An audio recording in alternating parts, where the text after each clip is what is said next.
السلام علیکم ورحمۃ اللہ وبرکاتہ۔ محترم سامعین، خواتین حضرات، اجالا چاند امید اسلامی چینل سے میں آپ کی خدمت میں پھر ویڈیو لے کر حاضر ہوا ہوں۔ میرے چینل کو سبسکرائب کریں، ویڈیو واچ کریں، لائک کریں، شیئر کریں۔ محترم سامعین، میں جنت اور دوزخ کے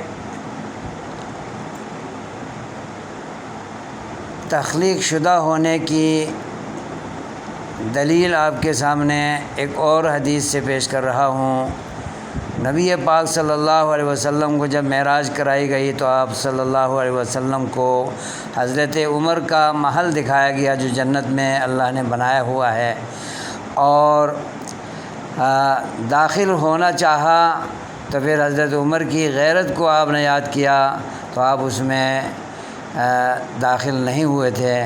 اسی طرح جنت میں جا کر نبی صلی اللہ علیہ وسلم نے حضرت بلال کے پاؤں کی آہٹ اور پاؤں کی چلنے کی آواز بھی سنی تھی، اور واپس آ کر آپ نے بلال سے پوچھا تھا کہ بلال کیا بات ہے، تمہارے پاؤں کی آہٹ جنت میں سنائی دی ہے مجھے، تم زائد کیا عمل کرتے ہو؟ تو انہوں نے جواب دیا تھا کہ میں جب بھی وضو کرتا ہوں تحیۃ الوضو 2 رکعت میں پڑھا کرتا ہوں۔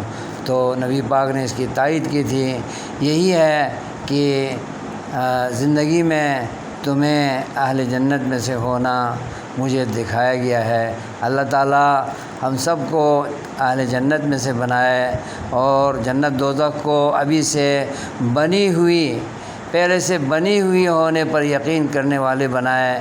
اور جاوید احمد غامدی اور غلام احمد پرویز جو منکرین حدیث ہیں، جو قرآن و حدیث کے مخالف ہیں، دشمن ہیں، ان کے جیسے عقائد رکھنے سے ہمیں پناہ دے، ہمیں بچائے رکھے، ہماری حفاظت فرمائے، اور قرآن و حدیث کو من و ان 100% ماننے والوں میں سے ہمیں بنائے، تاکہ اللہ کی جنت کے ہم مستحق بنیں اور دوزخ سے کوسوں ہم دور رہیں۔